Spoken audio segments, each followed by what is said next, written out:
Hello guys, welcome back to my YouTube channel. This is your Junray PH. Ang video na ito ay ituturo ko sa inyo kung paano gumawa ng graduation face swap step by step gamit ang cellphone.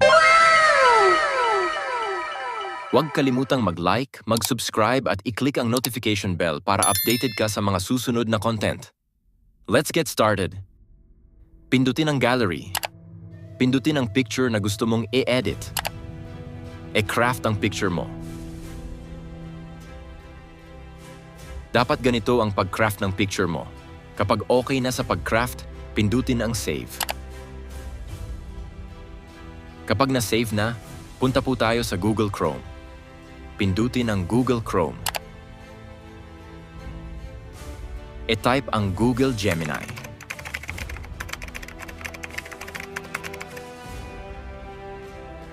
Pindutin ang Google Gemini.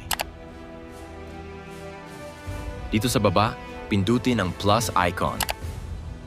Pindutin ang upload files. Pindutin ang photos and videos. Piliin ang larawan. Dito sa Ask Gemini, gagawa lang po tayo ng graduation pictorial prompt. At dito may hinahanda ako graduation pictorial prompt. Ito yung graduation prompt para sa lalaki. At ito din yung graduation prompt para sa babae. Para makopy nyo itong graduation pictorial prompt, ilalagay ko ito sa comment section ng video na ito. Before natin i-copy, palitan lang natin ang kulay ng academic hood at matching tassel sa base ng kurso mong kinuha.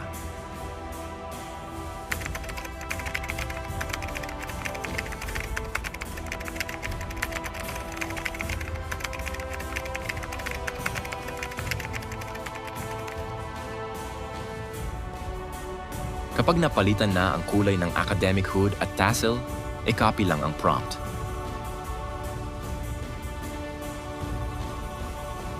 Kapag na-copy na, balik po tayo sa Google Gemini. E-paste ang prompt. Kapag na-paste na ang prompt, pindutin ang send icon. Maghintay po tayo ng ilang segundo para ma-generate ang photo into graduation pictorial.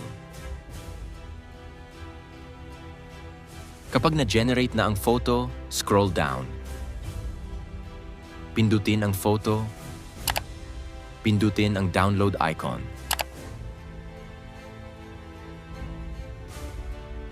Kapag na-download na ang graduation photo, punta po tayo sa Google Play Store. Pindutin ang Play Store. Dito sa baba, pindutin ang search icon. E-type ang Remake Face AI.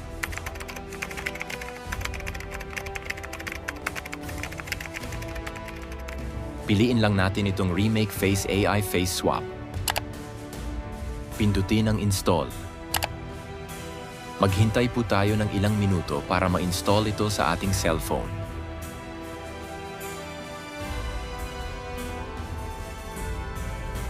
Kapag na-download na, pindutin ang Open. Kapag may nag-pop up, pindutin ang Allow. Pindutin ang Get Started. Pindutin ang Upload Image Template. Piliin ang AI graduation photo. Pindutin ang Upload Your Face. Piliin mo yung mukha mo. Pindutin ang Swap Face.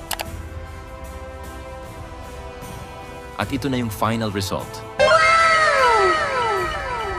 Para ma-download at ma-save natin ito sa ating gallery, pindutin ang Download.